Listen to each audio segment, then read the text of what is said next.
And welcome back to Let's Play Fear and Hunger 2, Termina. Last time, we saw all available endings in the game. Currently, anyway. Now, of course, there is a bit of a qualifier there in that we have not seen Ending B with the unique epilogue you get for every character, but that is an endeavor I do not feel like tackling at the moment. Maybe someday, maybe someday. There's still a lot left of this game to be made, but even as that is, we still have not seen all of the content in the game. Now, I mentioned at the start of the Let's Play that there is, of course, multiple difficulty modes, and the hard mode, well, the hard mode is not what you might suspect a hard mode to be. This isn't like Shin Megami Tensei Nocturne, where it is purely numerical values that get adjusted with some minor mechanical changes. There are sweeping mechanical overhauls in addition to the numerical changes, and stuff you would do to tackle Fear and Hunger mode just flatly will not work in Masochism mode, so you need to be ready for a bit of a mix-up to your experience playing this game. For our protagonist, we are going to be using Karin, by far the worst character in the game as of this current update. She is not good in the slightest, so I will detail why that is. She's supposed to be a powerful early game character, but that does not really pan out. I am going to be changing her name slightly, just to keep up with an in-joke that me and my friends have. So, welcome to the party, Karen Z, and, of course, Masochism mode.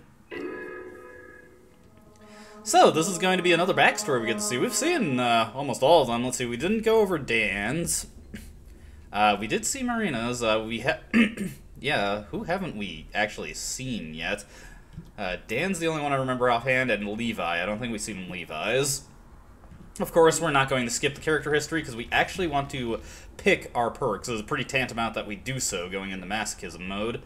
The soothing sound of the rail tracks. You are not used to such peaceful and tranquil atmosphere. Can't help but let your mind wander. You reminisce what has led you to this point in life. You were always a curious child. Your elder siblings and your nanny had to keep you out of the harm's way to the best of their abilities. Just a moment's lapse in their vigilance, and you'd be running behind a corner for one of your many misadventures.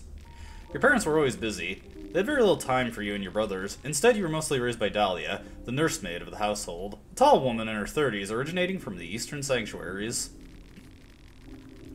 In your memories, she was alright, but something always felt off about her. Your parents were fresh aristocrats in the Bremen Empire. Despite being highly thought of, they were outsiders among the noble, for they had risen to power by their own means, and thus didn't have strong roots among the other blue blood of Bremen. Sorry, my throat's a little gunked up here. This proved out to be a problem when tensions within Bremen borders were raising, with different factions rising into prominence around the country. The situation looked bad for your family, as you didn't have strong lineage to back you up. When the time came to throw someone at the wolves to please the general public, the Sauer family was the first to go. Certain populist factions were able to agitate the common people to start riots, and a huge mob headed toward your family manor. In a hurry, your parents gave you to Dahlia as safekeeping and told her to leave the country. They would look you up when things had settled down. Or at least that's what Dahlia told you afterwards. You're still a bit young to remember properly, but you could have sworn that Dahlia never consulted your parents about your departure. In your memories, Dahlia just flat-out kidnapped you. Whatever the case, you and Dahlia traveled to Jataya, the capital of the Eastern Sanctuaries, recently named Eastern Union after they joined forces with the Varanian Republic. The culture shock was quite drastic. You had never seen such poverty and such riches side by side in the street view. All the unfamiliar sounds and scents from the spice vendors that circled your automobile. It was all too much for you, as you were growing restless by the minute. Dahlia struggled to contain you as you opened the car door, and you jumped out of the moving vehicle. So, here's our first perk choice. We can convince passerbys that we've been kidnapped, or we can run through the crowded streets and hide. First one gets you Persuade, which is fairly useless without the companion skill Diplomacy. Persuade unlocks some new dialogue options in battle, and against certain enemies it'll either stun them for a turn, or will make them vulnerable. Particularly bobbies can be made vulnerable with this, but this is not stun bobbies. Unfortunately, if you try to use it on them, they will just bludgeon you to death before you get a chance to hit them. It is not that great without the companion skill Diplomacy, which causes the talk action to start at the beginning of the battle without using up your turn, which does have its uses. The other thing we can get is Escape Plan, which increases our odds from running from battle. Now, for the longest time, I wasn't sure if this skill did anything, but I did double check on the wiki, and I have been using it incorrectly. You have to specifically use the run command in the skills menu in order for this to take effect. Now, how much of an effect it actually has, I have no idea. They didn't give like a hard percentage on how much it increases your escape chances. So we'll see if this actually helps us out. We're going to be taking Escape Plan because Persuade just isn't going to cut it in Maso mode. You threaded through the crowds quickly and gracefully. All the years of playing tag with your brothers paid off. You shook off Dahlia with ease. However, once the evening came and you were hungry, you weren't so certain about your plan anymore. You heard Dahlia yell for you tirelessly, even after all these hours. You decided to give yourself in and reveal your location. You were still just a child, after all. What were you going to do instead? Dahlia tried to assure you that you had nothing to worry about, but once again, she gave that off feeling. You didn't know what it was, but you seemed to have a sixth sense for when it came to judging people's character and honesty. So you ended up living with Dahlia in a rather decent-looking building. She was cashing checks to maintain your lifestyle. Dahlia's version of the truth was that your parents were looking after you by sending money, but you had a feeling that it was just ransom money that Dahlia kept spending. It wasn't all bad, though. Growing up in the Eastern Union gave you some perspective at the very least. The way the local authority oppressed the locals made you wary of those in power. In your teenage years, you started spending more time with various civil rights organizations that were active in Jataya. During one of the weekly protests, the local army decided to make an example of your group. Without mercy, the armored officers pummeled brutally those in the first rows of the demonstration. You can help those who were wounded to get some first aid supplies. You can run away, and this is an alternative option for getting Escape Plan, which is obviously useless if you already have it. Or you can grab a pistol from one of the officers and defend yourself. Well, I think there's only one option we can really make. This is the one I want to make, though. You got a Luger pistol and 6 9mm bullets. You noticed an unconscious army officer on the ground. You picked up his pistol in a hurry, pointed the gun at the opposing forces, and shot. You managed to hit one of the officers, but you only managed to shoot his thigh. In return, he answered your fire with fire and shot you in the abdomen. You fell down immediately. The pain was excruciating. You woke up in the hospital. There were people from the Bremen embassy waiting for you to wake up. Apparently, the protest had gained some publicity, and they had noticed you on a television. You explained your situation to them, and they took you in their custody. Soon you were already on a plane flight, headed back to Bremen. You returned to your mother and her new husband. The rioting mobs had burned down your family manor all those years ago, and your father had died during the unrest. You never heard of Dahlia again, but apparently she had indeed kidnapped you, and you were living off ransom money your new stepfather had barely been able to put together. Your sixth sense seemed to be working as intended. Your turbulent life had left a mark in you, and you had trouble staying still for too long. Instead of settling down properly, you became a journalist at a very young age. The situation in Bremen seemed very suspicious to you. A mysterious person known only as Kaiser was appointed the Chancellor of the Bremen Empire without any prior involvement in the country's politics. He had appeared seemingly out of nowhere and taken control of the whole country. Kaiser was partly responsible for what happened to your father, as it was him who had been riling up the people against the nobility of the country. But it wasn't just that. You also got a major off vibe from this person. That's why you dug deep to uncover his past. Nothing seemed to make sense, though. There were connections between Kaiser and the so-called secret society called the New Gods, but that started to sound like petty conspiracy theory the more you read into it. Still, your sixth sense was tingling. The New Gods were a group that had been talked about since the cruel ages of history. They were the typical secret society controlling different nations from behind the curtain and puppeteering those seemingly in power. There were several people in modern global politics linked to this group. The more you investigated the subject, the more it started to look as if this group was behind the last two great wars that had ravaged the world. Something big was definitely brewing in Europa. When Kaiser occupied Prhevel, the capital of Bohemia, only to shortly after make a truce with the Eastern Union, that's when your alarm bells started to ring loud. Something was definitely off. You decided to take off and travel to Bohemia yourself. this long trip ahead of you? How did you prepare for this trip? Karen has a unique option here, which is stocking up on self-defense items. This will get us some additional pistol bullets, a pistol if you did not get one from the soldier, and a slightly better piece of armor in the fencing gambeson. I want to take these because the other options just are too negligible to help in the long run, where these have some limited use. In particular, all the pistol ammo is going to help when we get to the orphanage. You've felt this since the moment you embarked on this journey. Every night you'd see nightmares of the horrors that would await you in Prehevel. Are they just dreams? You can't help but feel that there is more to the dreams than mere logic would dictate. Okay, so I have already made a backup save of my character history here, and of course we're going to skip the intro, because I want to show something off that is going to pretty quickly result in a game over, but, you know, it's better doing that than potentially not seeing it at all. There is always the real chance that I'll screw up and we'll see it anyway. You wake up suddenly. Was it all just a dream? The train, it seemed to have stopped. And we aboard the train as Karen Z. Erotophobia. That one's actually pretty undesirable. I'm gonna go over phobias in a bit, but I'm actually... stole someone's heroin. Looks like somebody was getting a little bit more than recreational on the train ride. I'm actually just going to be running past everything. That's strange. Where's Tanaka? And this ritual circle wasn't drawn when we first came here when the game started in Fear and Hunger mode. Marina hadn't drawn it yet. Well, let's go out and talk to everybody. Huh? Where is everybody? Why is it dark?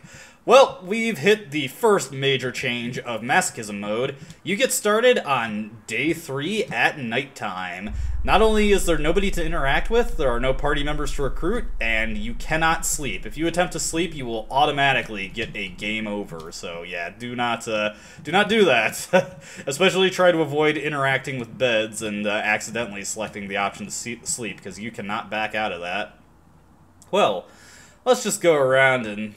you know, man, I don't know why. Suddenly I'm just feeling awfully fatigued. Huh, God has noticed me. Oh, well, I'm sure that's nothing. Let's just take 5 for a second, though. But yes, as you can see, we do not have any party members to work with. This is a forced solo run, so we just have to do the best we can with what Karen Z has available to her. And it ain't much, it ain't much. To be honest, even if you start with multiple perks, neither Persuade nor Escape Plan are super useful. And mostly the pistol ammo just helps us when we get to the orphanage, because it gives us a guaranteed way, if we pick up the ammo in Prehevel Bop, to kill all the fallen cherubs there without getting into conflict with them, which is pretty desirable on Maso mode, because enemies... What the... That's that was strange. What the heck is that? I'm just trying to explain to people, like, the basics of Maso mode. What's going on here? We better start moving. Let's start running. Let's see if we can, get to, somebody we can talk to, and... Oh. And that's game over. So yeah, I wanted to show that off at least once. This is quite possibly the single most hated mechanic in the game. This is a Moonscorch. The way it works is once you reach a certain screen in Masochism mode, it isn't a set distance travel away. If you get to the riverbank or you reach the ruined shack, you will activate the Moonscorch timer. Moonscorch timer is whenever you are outside, a 30-second clock is ticking down. When those 30 seconds are up, you will be Moonscorched, and it will be game over. The only way to reset this clock, to pause it and reset it, is to go inside. It is commonly stated that killing enemies will reset this clock. That is not true. I have confirmed beyond a shadow of doubt that is not true. It was something that was very popular to state when people were first starting getting the Maso mode, and it was soon after, like within a few weeks, discovered to not be true. The reason people might have thought that is because there are a couple things that do pause but not reset the timer, and being in fights does that. So perhaps it was just a false positive that got people, or a placebo effect that made people think that it was giving them extra time. But I've already made up a file that will allow us to just start with everything that we already had. And in particular, when we get into this file, I just want to once again open up our menu and take a look at the phobia we have.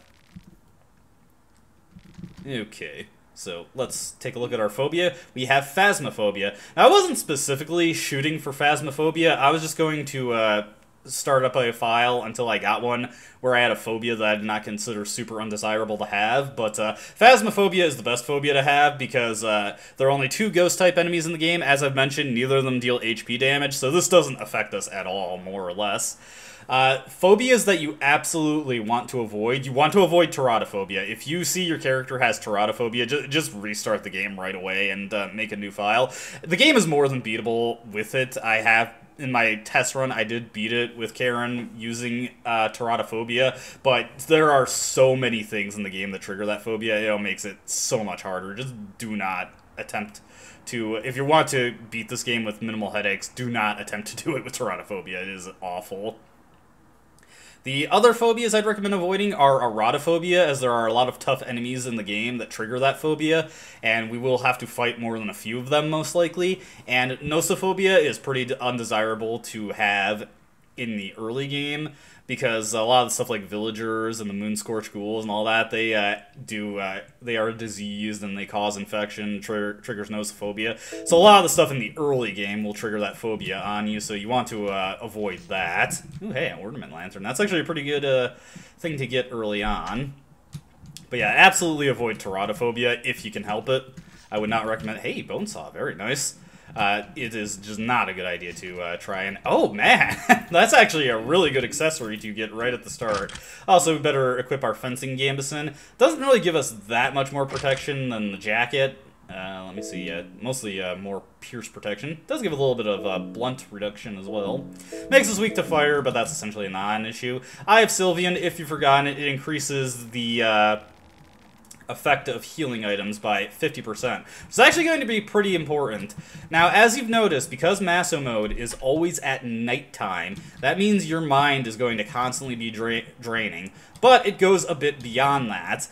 In Maso mode, the rate at which your mind drains has been heavily increased. Somewhere between double and triple the amount of rate it decays in normal mode. So you've got to be moving quickly and efficiently. Do not dilly-dally. We're going to be heading towards the riverbank first, though we're not actually going to be going on the riverbank because we want to collect all the items here. Like I said, there's a grace period before the Moonscorch timer starts ticking. We want to get Levi's stash here, the money, and especially the beer. It's going to be helpful. Outside of the lavender petals that we can pick up, that's the only guaranteed source of mind restoration we can get in this early section of the game.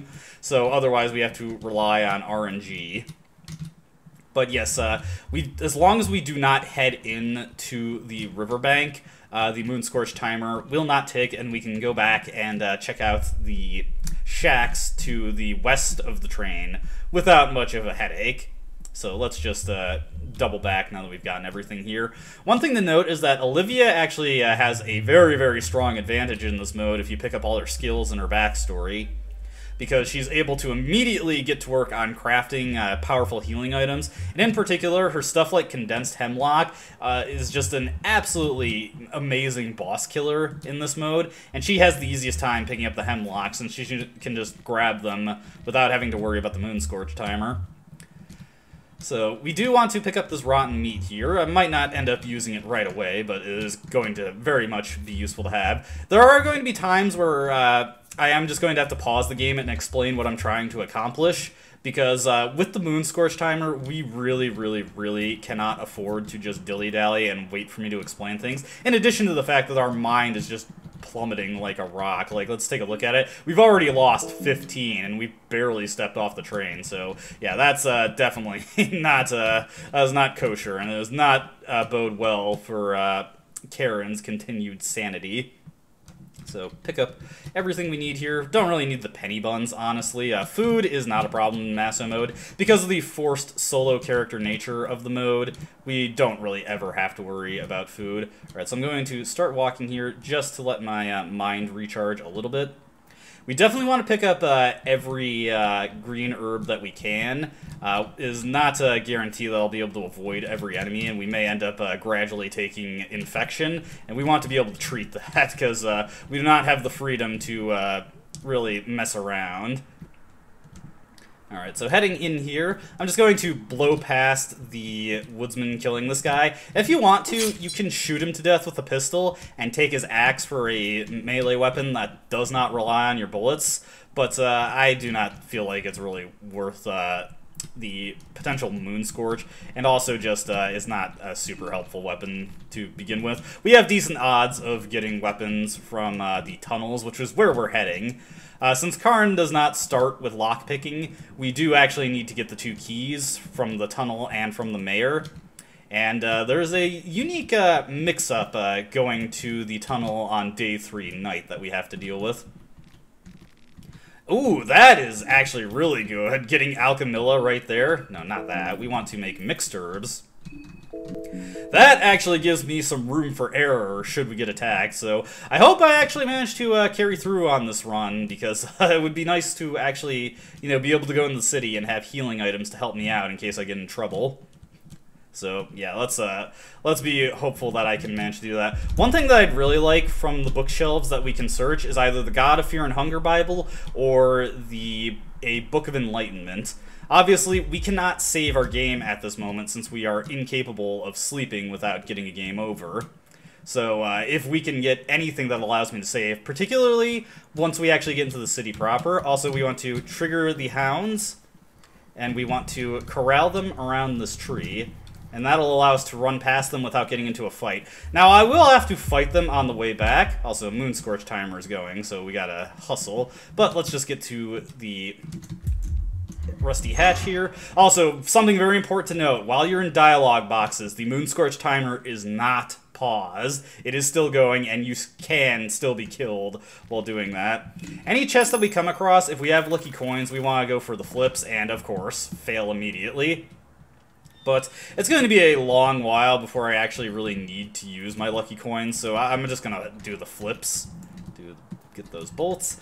The main thing I want to get from these shelves is a pipe wrench. That'll be an invaluable weapon for a little while. Not something that'll, of course, be important the whole game, but it will give us better means for defending ourselves should I have to get into some combat. So, once again, we just have to collect the 2 gasoline canisters to power up the generator. Let's see, duct tape. Misspelled again. Saw blade. Okay. Come on, pipe wrench. Can't hope for everything, but we should be fine. We should be fine. Now, heading this way. Yeah, you probably hear that banging. That is Moon Scorched Bella, Chaganar. She is active in Tunnel 7, and she smashes through that door to cause you some trouble. We are definitely going to do our best to avoid her. You just want to run straight ahead and go and power up the generator. There's a variety of ways you can do this. I just prefer this one. If we just run as she is banging in and then go power the generator, we can actually come back and search these rooms uncontested. There is also a way, there is one that I saw recently where you can stand back, let her come out of the wall and follow you, and then you can trap her with the boxes at the end of the hall. I don't feel like practicing that to make sure I don't screw it up, so I'm just going to do it the safe way. Whoops, I was supposed to do a double flip there. Actually, exceptionally bad. As you can see, we're already at the point where our character is contemplating suicide, so yeah, we do have to make sure our mind is in good condition. Now, I want to trigger Abella chasing me and get her to this door. She cannot fit through the doors, and she gets stuck there. This will allow us to get to the elevator without her hassling us, so that's the way I've always done it, but there are a variety of other ways you can do it. One is just pushing the box up to block yourself and then letting her get stuck by that. You should be able to get to the elevator just fine. Or letting her chase you to the end of that hallway, then pushing a box as she gets past it to trap her there. She actually cannot go through that doorway leading into the locker room, but overall it's not too difficult to avoid her. Now, if you want to, you actually can use the pistol to just shoot Abella to death and take her items and her soul. And for characters that can use two-handed weapons, like, say, Levi, that might actually be worth your time to doing, especially with the trench gun, since that can kill her in just 2 shots. But for a one-handed character like Garen, that's not really super worthwhile to do that. I'm gonna activate the electroscope just for the heck of it, but we're not going for ending A. we're going to be going for ending B, which requires that we kill every Moonscorch contestant. Bad bookshelf there. Let's use up our beer here. Fortunately, I got that Eye of Sylvian, so we are get 45 mind as opposed to 30 out of that. One thing to note about the Eye of Sylvian, that I actually learned this from watching another Maso mode video, is that the Eye of Sylvian actually does stack with itself, so you can equip multiples of it and get a greater amount of healing. Obviously, we want to avoid triggering the Rontiels. There's no chance in heck we're going to be able to beat them in a straight fight right now, so I just want to make sure I avoid activating them at all, so we can search all of the lootable objects without getting into any trouble, and hopefully get some good items along the way. I haven't really gone over how Maso mode affects combat at this point, because there is one major misconception about how damage is affected in Maso mode. Now, combat, the damage that you deal in Maso mode is flatly halved, as in the final value that you get, that just gets halved. So if we were to do a hit of 100 or 200 damage in Fear and Hunger mode, it would be reduced to 100 damage in Maso mode. So yeah, we do not hit nearly as hard, which obviously means that the fights can go on for twice as long, depending on what attacking options we have. There we go. Artificial Soul, pretty bad, but better than nothing, I suppose. It'll actually be something that might be interesting to have once we get to the point where we actually have magic to use. Particularly because since our mind is draining so quickly, we do have to actually concern ourselves with being able to make efficient use of spells, and not to use them frivolously. Okay, good, some lavender. Now that we have finished up our business in the rare dimension, this unfortunately does mean we probably have to fight the Headless Hounds to get out of here, so let's just do that. Let's head this way. Yeah, not gonna be able to get past him. So, one of the most common ways to deal with these guys is to talk to them and give rotten meat. Okay, and then let's do a normal attack here. He's not going to act on this turn because he's focused on meat. We'll guard to reduce the incoming damage. Okay, fine. Sometimes the Headless Hounds can waste their turns like that, but look at how little the damage we're doing is. Revved up double hits just do barely anything. Okay, a revved single hit should finish this guy off. There we go. Now, if you have, it's commonly stated that you have to use rotten meat to deal with these guys. Let me see, do I have any other, well, actually, I can't see. Well, let's try talking to him again, see if I have any other meats to offer him. Yes, you can give them any meat item, so we'll just do that. It's commonly stated it has to be rotten meat, but rotten meat is just the, like, cheapest item you can give them. Okay, good. But yeah, this is the big reason I would have wanted the pipe wrench. If we had a pipe wrench, this strategy would allow us to just get through this fight without any damage. Now, the damage that we're taking, I want to point out a common misconception about damage in Maso mode. It is commonly stated that enemies deal double damage. This is false. If enemies did deal double damage, the game would be almost unwinnable at certain points. What actually happens is your character's damage resistances are set to 150% instead of being just the baseline 100. So you take an additional 50% from everything, but this extra damage that you take can be reduced by, what is it? Armor, and it actually, the relative effect of armor is much greater in Maso mode, obviously because the base resistance you have is a lot higher, so obviously it still adds up to you still taking quite a bit more damage. We'll also take the toilet paper here. Being able to treat bleed is actually something that's in kind of high demand, but getting stuff like the Bremen chestplate and the Bremen Elite helmet early on affords you much greater protection than it does in other difficulty modes. And by that, I mean, you know, Fear and Hunger mode. I've actually never really bothered with the easy mode. We are just going to avoid these guys and get into this house. Hopefully I can get those loots, or that box and that barrel. Now, one thing to note about Maso mode is that regardless of what the situation is at Dr. Kiefer's, the Poe will always be active whenever you walk by radios, but the Poe is not terribly threatening. Whenever you leave the map, if he is spawned, he just despawns immediately. I was like getting pretty bad luck on treasure chests here, but that's just kind of how it goes in Fear and Hunger every now and again. So let's just check all this and head into the basement. We do not want to get into any fights until we have better equipment that allows us to, 1, mitigate the damage, and 2, let us actually defeat the enemies in a greater degree of efficiency than what we'd be capable of on our own. And another dud book there, but nothing too terrible. Alright, pretty important that we open up that basement there. Gives us an alternative option to get in there depending on who's chasing us. We just want these guys to start following us so that they can clear up from the center area there. Let us get past real easy. But this is going pretty well so far. Of course, the big thing that's going to determine whether or not I can actually stick with this run is what we get at the Mayor's Manor. Now, one thing to note is that because it's day 3, the general store is in fact open. Also, something to note that's really important. Whoop. Ah, that was silly of me. Alright, let's use run here, see if we can get away. Okay. Whoop. Yeah, let's just juke this guy around the coffin, not even mess around with him. That was a bit ugly there, but it didn't turn out too bad. But death mask coffins, something very important to note. All death mask coffins are active 100% of the time. One thing that I want to note is that you actually aren't completely safe. The Moon Scorch timer doesn't reset immediately when entering an area. You do have to be in it for like at least a second for it to fully go away. So don't expect yourself to have the full time if you just quickly enter and leave an area. Okay, want to come this way so we can pick up the lucky coin here. Hopefully get some treasure there. There we got an oil, which is going to be important if we can craft some murky vials. One of a few ways that I'll have an option for saving myself should I screw something up when we get in the city. Recipes of the 15th century is whatever, I don't really care about it. Alright, let's do another lucky coin flip here. Alright, good, there's a heads there. Ring of Wraiths. Ooh, that is excellent to get, actually.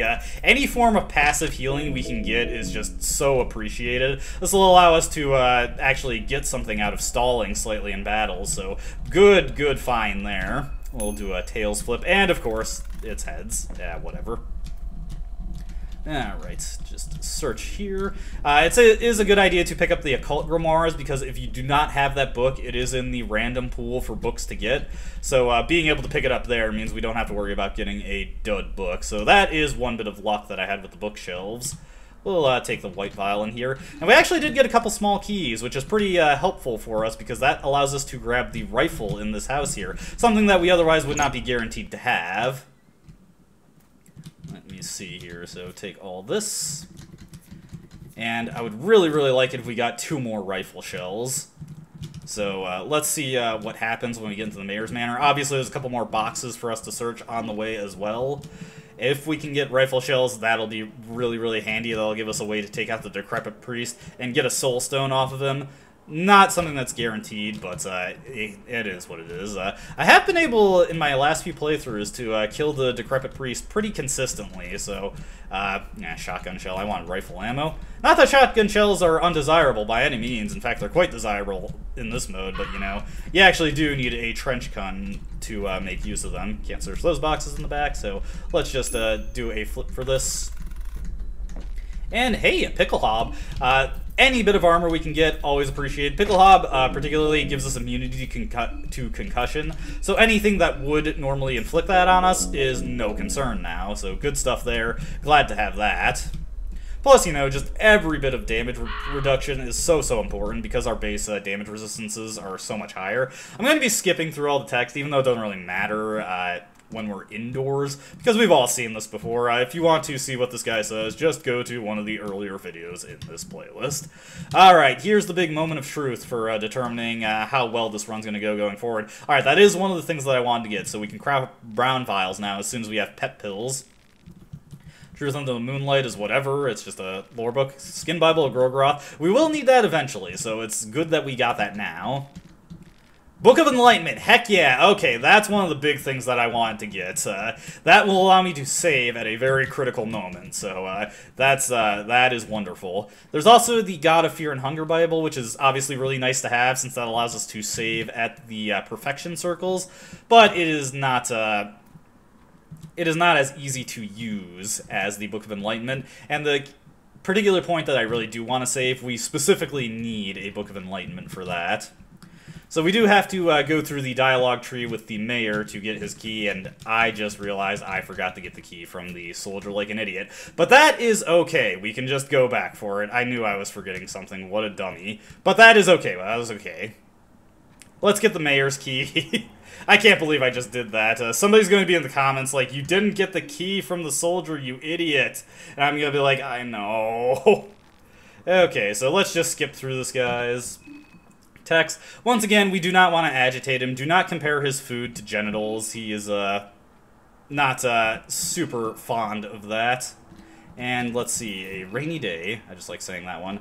I do not support the Bremen army. I fight against them. We do not want to fight the mayor, so we're just going to go on our merry way, let him enjoy his dinner in peace. Hey, a pipe. That'll allow us to use any tobacco that we get, so that's a good thing to have there. And let's get over this way. Now, unfortunately, it does not look like we have a means for dispatching the decrepit priest, so, or at least not a reliable one that I would feel comfortable taking, because we don't have much in the way of ammo. No rifle ammo, just the one bullet, and I can't guarantee that would take out his Grogroth arm.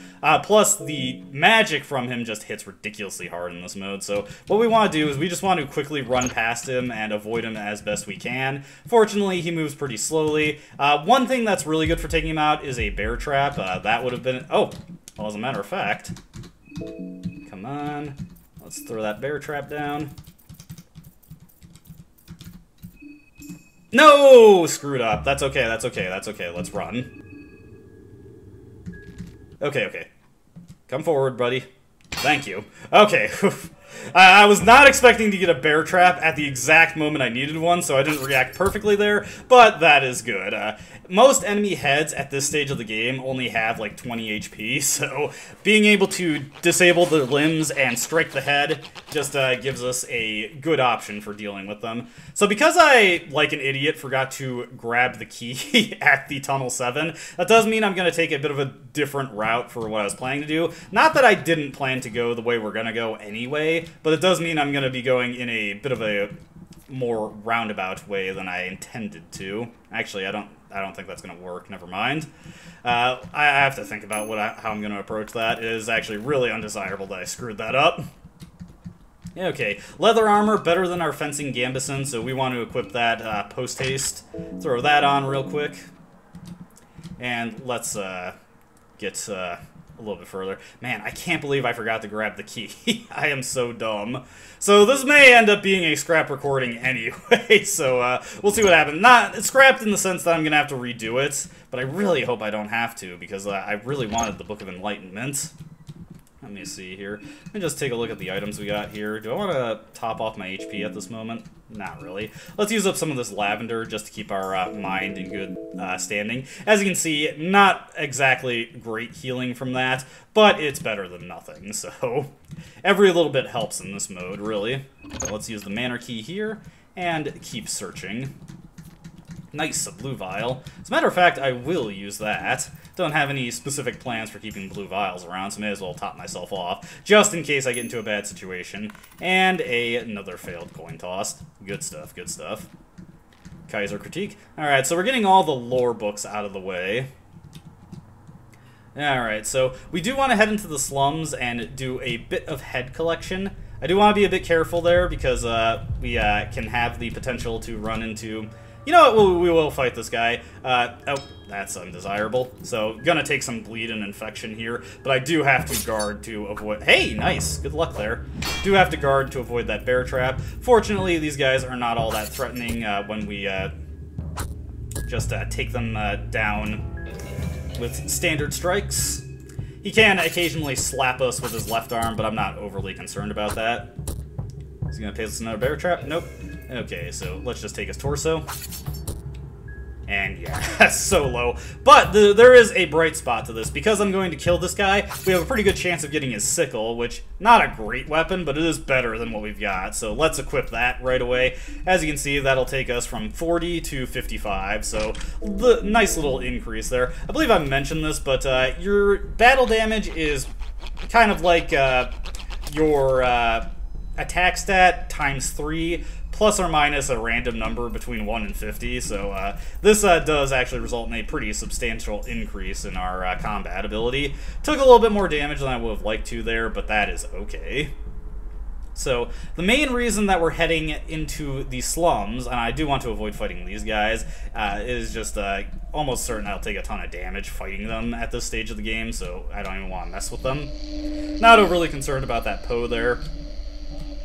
So much so that I'm just going to actually open up this luggage here. And he's in, but as soon as I was running forward, I knew I was going to do that. Here is one of my most hated mechanics in Maso mode. It is not hard at all, it's just super annoying.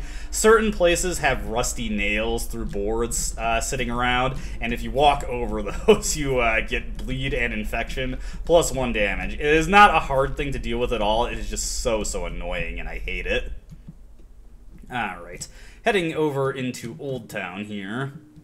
Let's grab all these items here. Now, the Moonscorched ghouls, we can just avoid conflict with them altogether by just picking a fight with them immediately and using their unique dialogue tree to get through a fight with them.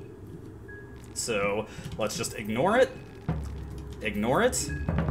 and then we call their bluff. Oh yeah, something else. What do you want? Give me some items, man. I need them desperately in this mode, especially because I screwed up.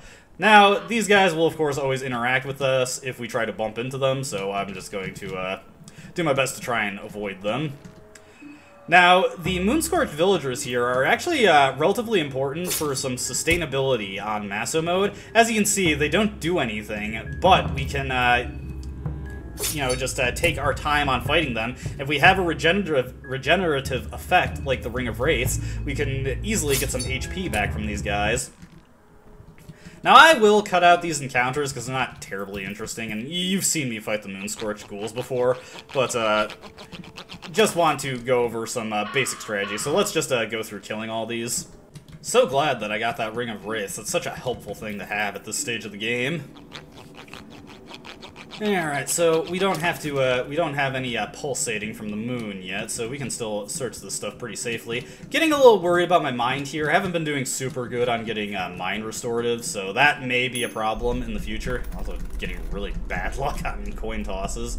But we're still in a relatively safe spot. Let me see here. Maybe use some lavender to just blunt that. We actually don't have any more mind restoratives. Given that I screwed up, and this may just be something that I have to scrap regardless, but we will commit to it and see what happens. So let me get through killing these guys. Alright, so these guys are taken down. Once again, we will take their heads. Now, I believe the Moonscorch timer does pause during these beheading transitions, so you shouldn't have to worry about it there, but still, be sure to be moving as quickly and efficiently as possible. Do not want to waste any time and let ourselves get a game over at this point, especially since we got good items, even if I did make a major screw-up. Once again, we'll just go through this guy's dialogue tree. Remember that you can fast-forward the text by holding the W key, and then that will also get the text moving quickly without selecting any options. Nice, a lucky coin. Okay, let's leave this guy. This guy does like to get on our nerves. Hey, a bear trap. That's actually... Okay, I might be able to salvage this. I was kind of concerned about how this was going so far, but I might be able to save this. Of course, that's going to be dependent on getting something to restore our mind here, so we ain't out of the woods yet. We're going to head into Tunnel 5 real quick, just to search the shelves, see if we get a pipe wrench, which, hey, actually, yes. Fair deal better than our wimpy sickle, so I'll gladly take that. You got 2. Double up, always nice, always nice. This does do actually less damage to the Moonscorched villagers because they're slash weak, but I'm not overly concerned about that. It's still enough to kill them in the same amount of turns. Alright, let's take what she's got. Oh, tobacco. There we go. That'll give me a little bit of safety. I can smoke that for some extra mind. Let me get into a safe spot and actually smoke that. I'm not sure if tobacco is affected by the mind of Sylvian or not. It's not a consumable item, so I'm going to guess it isn't, but you never know. You never know. One thing to note is, if you were playing as anybody but Karen Z, you would be seeing the scene of the Valkyrie flying by here. Now, let's get into here. Now, I could take a safer route from here, going around the riverbank, but I don't think to get back to the train and then wrap around to Tunnel 7. But that would be kind of pointless because I need the sewers to be open to dive into to avoid the moon scorch timer. It was what I was thinking about, but I don't think that's gonna work. Alright, let's use that, use the pipe. And just smoke real quick. Alright, so we were at 45. Now we're at 75, yeah, so not affected by the Eye of Sylvian. Did not expect it to be. Alright, these guys are taken care of, so let's just take all of their junk. And I'm gonna dive back into the cabin and loot all the barrels here. Just every bit of supplies we can possibly get, we want to take them, we want to take them. I am still just kicking myself for forgetting to grab the key. I was like, do I have to do anything with the soldier? Nah, I was like, he has the key, you moron. It's the whole reason we went in there. Oh, well, that is not the first time I've made a huge blunder like that, even in a recording, and it will not be the last, I'm sure. Just something I'm going to be kicking myself for the rest of the day. It only wastes like 5 minutes, but still, it is such a boneheaded thing to do. Like, what the heck is wrong with me? Alright, let's search all these. Please give me some beer or something. Blue orbs are nice, though. They'll give us more healing items to work with. Okay, so nothing there. Once again, dive back into the cabin. Wait for a second for the moon scorch timer to fully reset. Once that little blue light is off the screen, that is your cue to know that it is been fully reset. Now, something we have to be mindful of here is that we have passed by a death mask coffin, so once we pass by it again, a death mask is going to pop out. That happens 100% of the time. Now, one thing to note about death masks that I didn't really go over in the first run because it wasn't really relevant is that bear traps will actually incapacitate them completely. They also have set patrol ranges that they can't go past, so once we're past that Moonscorch Ghoul, that guy's just going to stop and hang there. So not anything we have to worry about. Void the Rusty Nail, hate those so much. And now we have to get back to the Old Town Plaza and hopefully avoid conflict. That's what I'm really hoping for. We did get a lucky coin to save ourselves should we get into a confrontation with the Vial, but of course that's still something that's only a 75% chance, so I would just like to avoid him altogether. What's really fortunate is that we got the bear trap, so I'm going to be able to trap the death mask that normally pops out to attack us there, and I absolutely want to do that because I am not in a position where I could fight that in any reality, and having to juke around the death mask and the Vial would just not be worth it. Taking a very specific route here to deal with a ambush, that female villager will start attacking us as heralded by the shrieking. We just want to get them to wrap around here, and that'll allow us to avoid them when we go up these stairs. Note that if the female villagers catch you while they're shrieking like that, they will get a coin flip attack at the offset of a fight. Another pipe villager there, but not anything we have to worry about. Okay, so we need to move pretty efficiently here. So we want to come to the coffin. We want to drop our bear trap directly in front of it. This will cause the death mask to just get caught immediately, and we want to avoid the Vial as best we can. Okay, and if he... No! Okay, so we're gonna have to go for the coin flip here. So let's go for this. Hopefully I can get this. Let me see. What was that? What was that? What was that? Okay, come on, game. It's been a while since I had to rely on this. Okay, oh, we did not get to see this in the main Let's Play, so I was just showing this off. Pesticides leaking from the canister constantly. He took a good breather of it. And he's dead. Okay, okay. Yeah, I was just trying to show that off, you know? that was totally not me just screwing up and letting myself get caught. I feel so embarrassed right now. This has not been going the way I was hoping it would. Okay, okay, but we're safe now, we're safe now. Alright, I'm gonna head back to the tunnel and get the key now real quick, so be right back. Alright, I have the key now like I was supposed to get, so now we can actually get into the city. I am so angry with myself for forgetting that. Like, that was like... the whole reason, Cullen, the whole reason you went in there was to get that stupid key. If you didn't need it, you didn't need to go in there. Well, it's okay. We've been getting decent luck where it counts. I got Vial killed, so I don't have to worry about him. We got 2 bear traps, so I was able to kill the decrepit priest and trap the death mess, so clearly I've got some kind of guardian angel is trying to make sure that this run is going well. Also, getting the plank shield there, very nice. A little bit of extra defense there.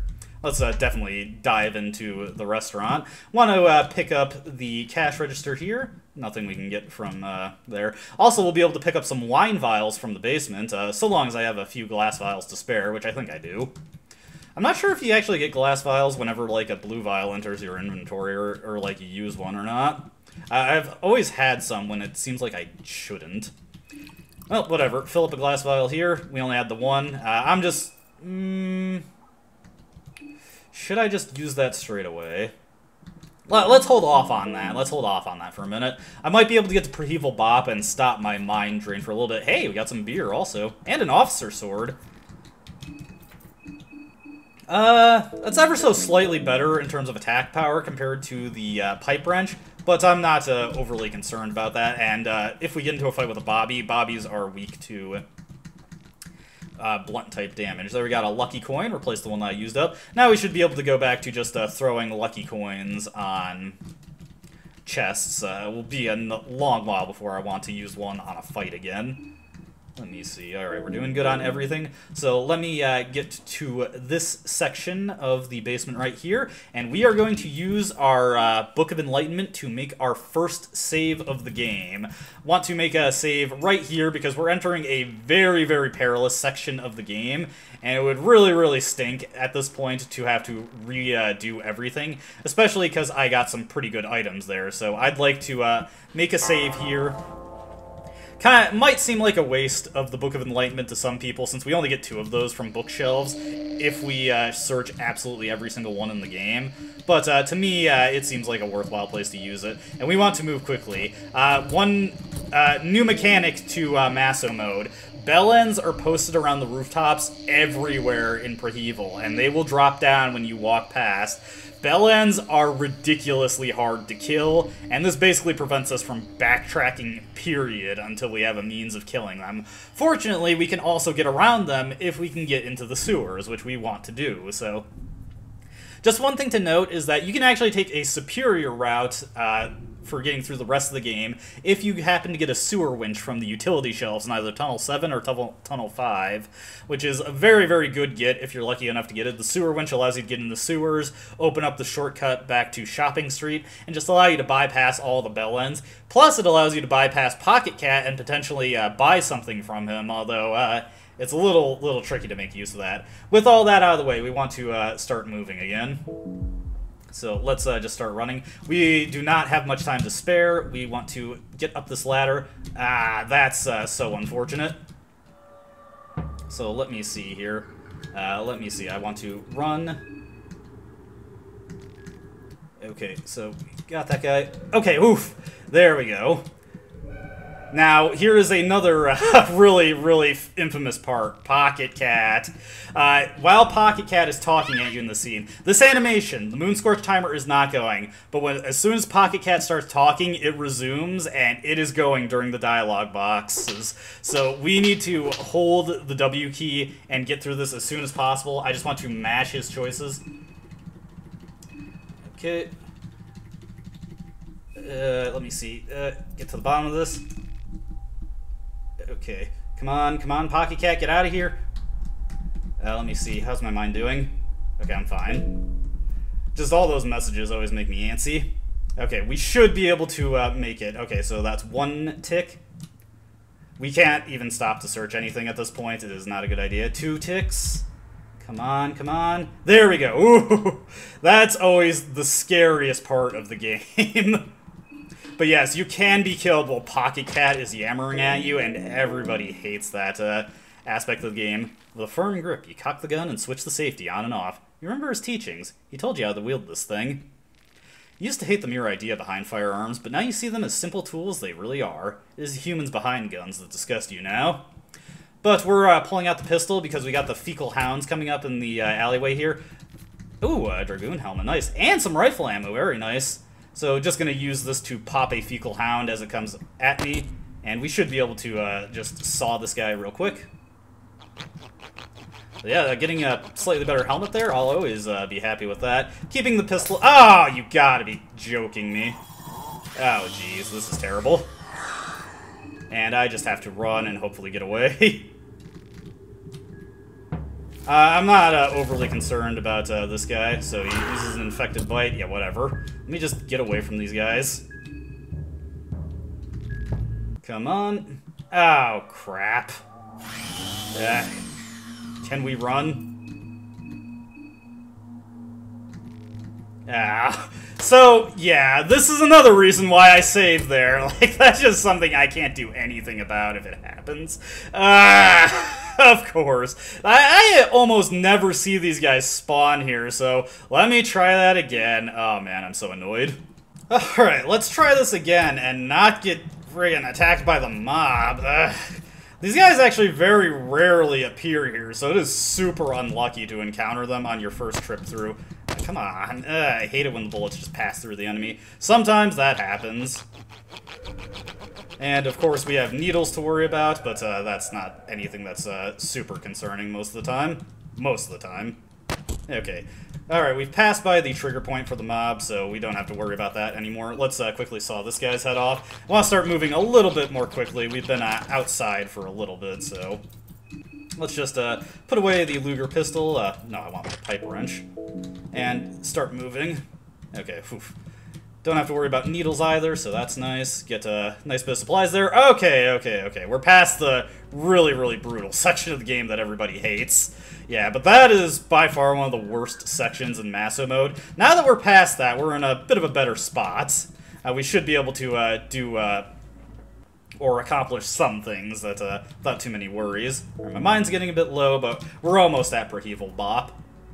Don't want to fight the Inquisitors, obviously, but we do want to loot everything. Nice, Purifying Talisman. Also, sorry if I belched into the microphone there.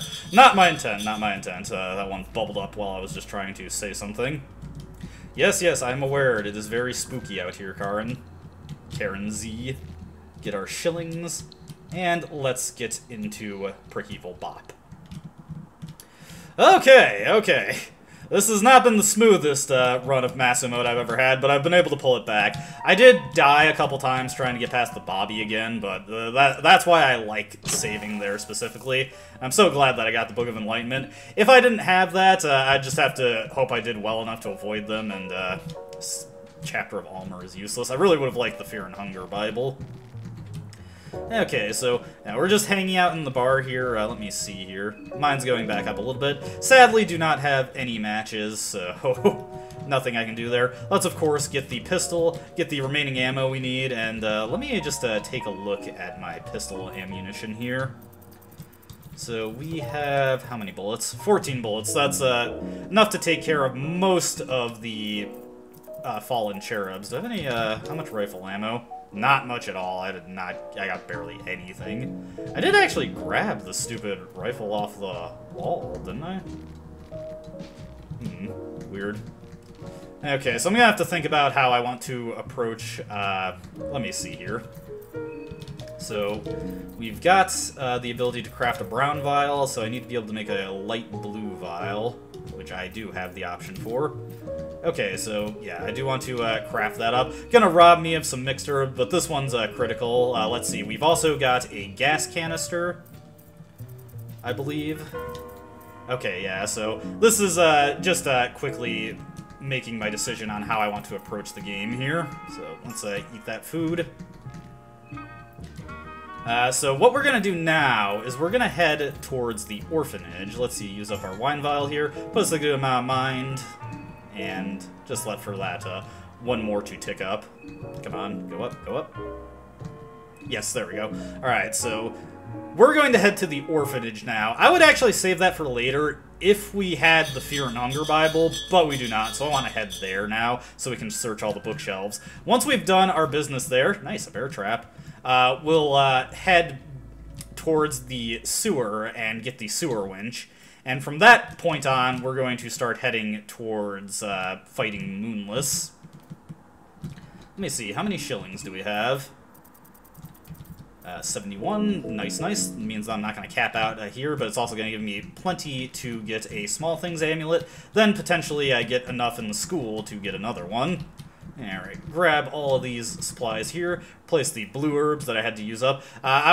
there was no guarantee that I'm going to get a light blue vial elsewhere, so I really wanted to craft one, just to make sure I have the brown vial. Very, very important.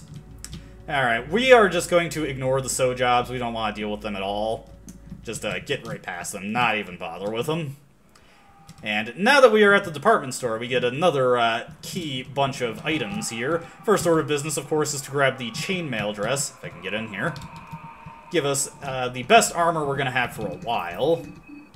So let me throw that on. Give us very good slash resistance. Got the pickle halb on. And let's go here. Unfortunately, because we died due to the mob, we lost the Dragoon helmet. That's not a huge deal. But as you can see, we're in a much better standing now that we've actually made it to Shopping Street. Aside from getting some guaranteed equipment now, we also have a bunch more alcohol at our disposal. So mind should not be a concern for a while. Not until we're starting to use magic should we really have to worry about it.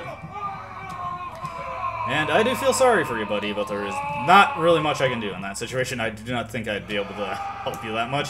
By the way, I would just like to comment on, since I'm not really going to get a chance to mention it anywhere else, most of Western Preheval is like a complete dead zone due to the Moonscorch timer. Like, there's just no way you're going to be able to get through that place in any way that is safe, because it's just way too lengthy a stretch without, fuck you, Karen Z!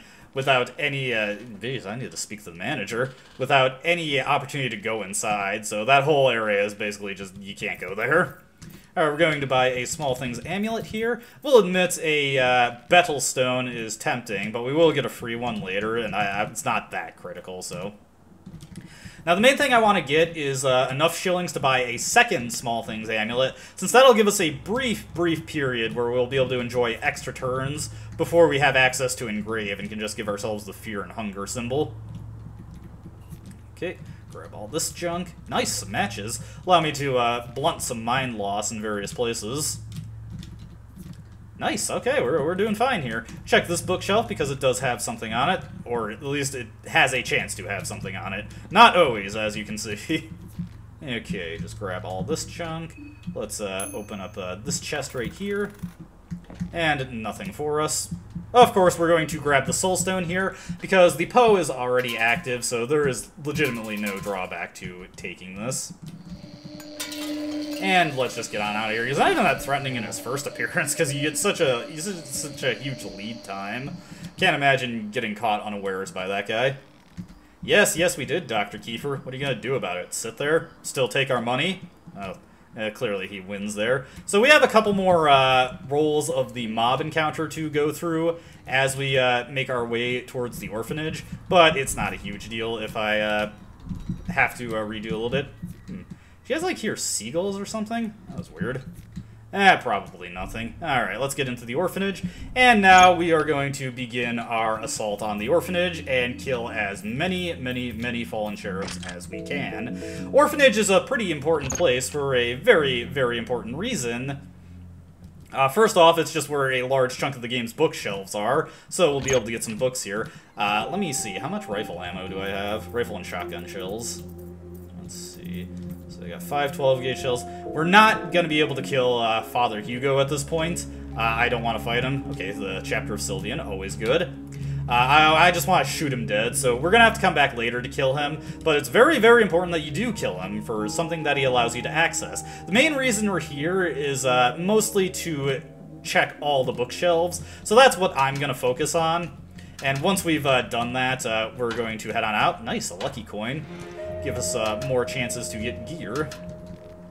And I'll kill any fallen cherubs we come across. As I've said in the main Let's Play, all of these lockers are searchable, and I didn't really want to spend the time on this in the main Let's Play, but every supply we can get is helpful in Maso mode, so I really do want to take the time to search all of these. So it's going to be a little annoying going through this, but we're just going to be hitting all the places that have bookshelves, so you don't have to worry too much about me checking all this stuff out.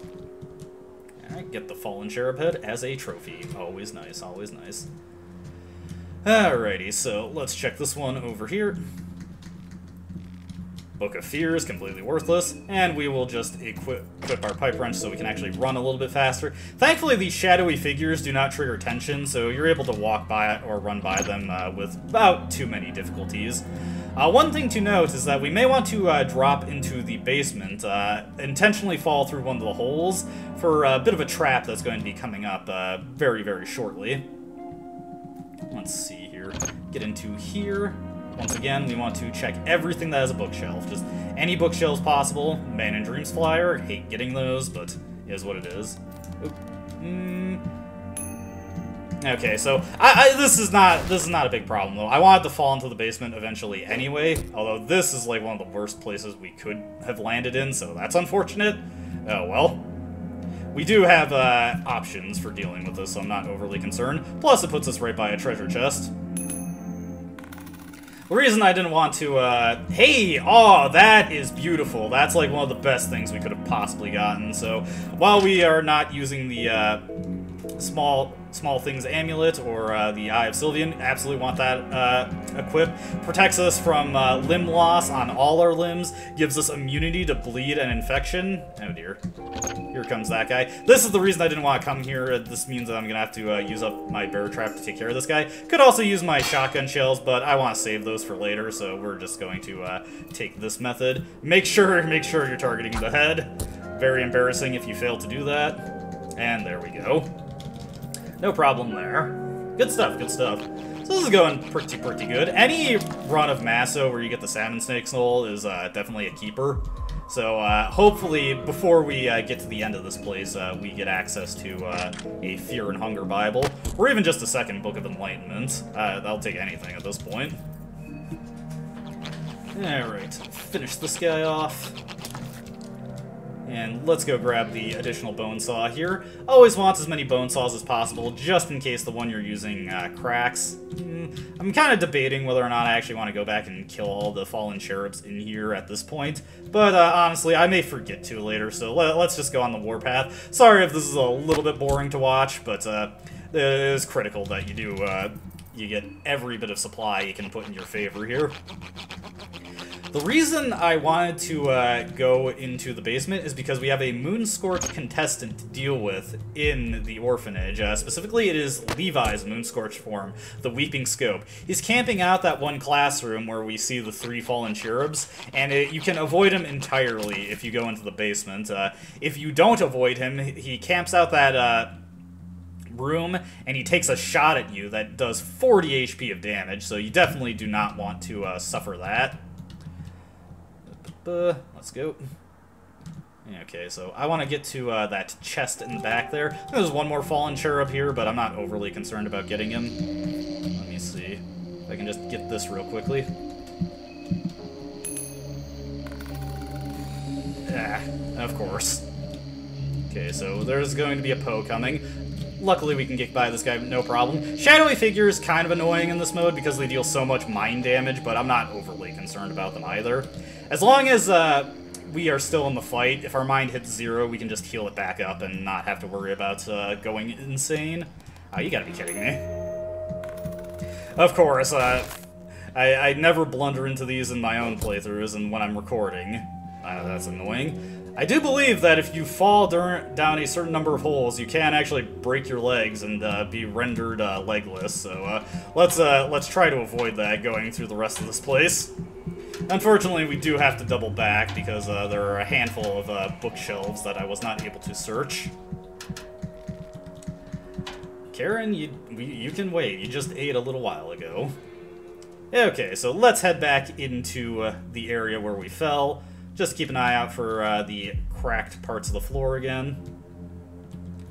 Okay, yep, I can kill that guy. Remember that you can shoot through a lot of obstacles that you might not suspect that you can, if you're a little too genre-savvy to video game logic. All of those desks can be shot over, you can shoot through doors. The game is actually remarkably generous like that. The weird thing about, like, shots missing is that it seems to be more tied to, like, frame rate dips and just, like, certain animations that enemies are doing that just cause your shot to sail right past them. Very annoying and not much you can do about it, just sometimes shots will miss. Maybe if a future update, like, improves the stability of the game, maybe we'll see less of that, but as the game is currently, you're almost certainly going to see your shots just completely whiff every now and again. Alright. Let's head on through here. And go get those books that I had to pass by because I fell like an idiot.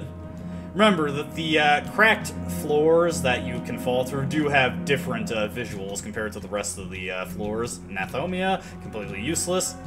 So there's a very real chance that we'll get through this and I will not get the God of Fear and Hunger Bible, which means that if I want to be able to save my game, we'll have to hope we get it at the bookstore, which is also undesirable. And if that doesn't happen, well, then we're going to be in for one heck of a long recording, and I may have to completely revise how I was going to approach this recorded playthrough.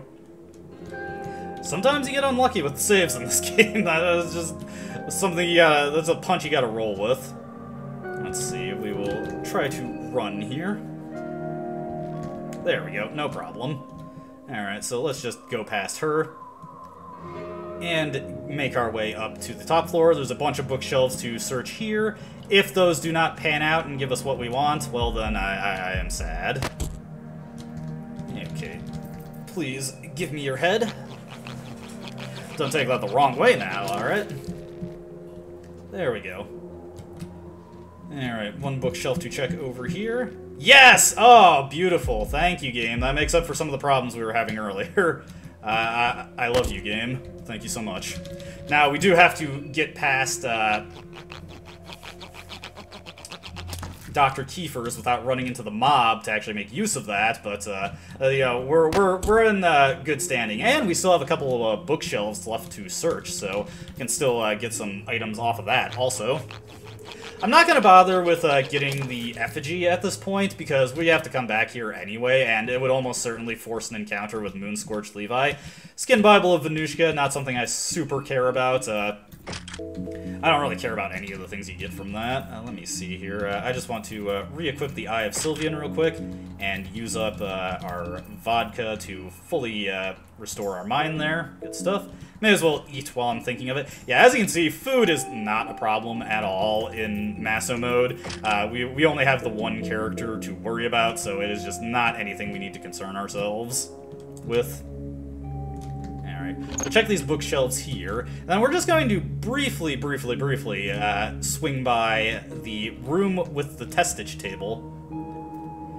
As you can see, it's not broken in Maso mode. Huh. So that gives us an opportunity to actually learn some skills here, and that's why the Orphanage is so important, is because we actually have an opportunity to learn skills before we get into really difficult mandatory fights like Moonless. Let me just check my shillings real quick. Only 43, so I'm not going to be able to get the second Small Things amulet. That was just something I needed to check to make sure for when we get into the sewers. Oh, wait, I might still get some shillings here. I haven't actually checked these lockers. I knew I didn't check the top ones. 3 matches, come on. Like 4 more shillings. Come on, I need some school kids' money. No good. That's okay, though. That's okay, though. Now, heading out this way, I'm actually going to equip the trench gun real quick, because we've passed by a death mask coffin, so he's going to pop out guaranteed. Got to roll a mob encounter walking over that threshold there. We got lucky. Don't have to deal with that anymore since we're not going back to Dr. Kiefer's. The other threshold is right past that. So here comes the death mask. And let me see here. Yeah, I'm not going to be able to blast him. Unfortunately, he started moving too quickly for me. But he's in a relatively unthreatening place, so if we come back through here, I'll be able to shoot him no problem. Plus, I had the Salmon Snake rune equipped, so that would give us an opportunity to get past him. Let's see here. Use this small key, get another gas canister. Always could use more of those. And to just pick up, hey, a bunch of gas canisters. Nice. That'll actually help us when we get... Well, actually, never mind. I was going to say it would help us when we get to the bunker in Deepest Woods, but I actually don't plan on going there because that is not mandatory for how we're approaching this playthrough. The lovely smell of blood and feces. Don't you just love it in the morning? We're going to ignore all these guys. It is not worth the resources to fight them. So we're just going to juke on past. If I had the second Small Things amulet, I actually would fight them since I'd be able to mitigate a lot of the damage that they can do to me. But I do not have that, so we're just going to run past all these guys. Also, at this point, I've basically gotten all the equipment I could hope for from chests. Salmon Snake Rune, one of the best things you can possibly hope to get. in Maso mode. So at this point, I'm going to stop using my lucky coins on chests and just see what I get. I mean, I might get something decently useful like a Bethel Stone. Not that I have any lucky coins anyway. But that's not super critical, so, you know, may as well just, I did actually grab the sewer winch, right? Yes, yes. Well, based on what happened earlier, I don't want to just assume that I did that, because, Okay, but we are... Oh, man, that was scary. I did not want to fight an Inquisitor. But we are in a really, really good spot, actually. We've gotten the Fear and Hunger Bible. We've gotten all the equipment that we need. We're actually ready to fight Moonless at this point because I have access to a Brown Vial. And Moonless, very, very easy to defeat if you have extra turns and an evasion buff. Would have liked to have gotten the second Small Things Amulet, but that's not critical at all. And honestly, it's mostly just useful for fighting those moon-scorched ghouls in the basement, so, or in the sewers, so not anything I'm too broken up about. So, yeah, that's where we're going to end this video, and had a couple of rough moments, and had a couple of moments where I had to redo sections because I died, but we're in actually pretty good standing now, so when we come back, like I said, we're going to be heading towards Moonless to take him out.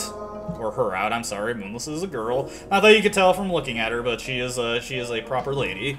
And then we are going to hopefully get to the point where we can actually learn some skills and finally be able to engage in combat without getting killed every time we try to do so. So look forward to that. As always, I hope you enjoyed watching, and I hope to see you in the next video. Until then, though, goodbye.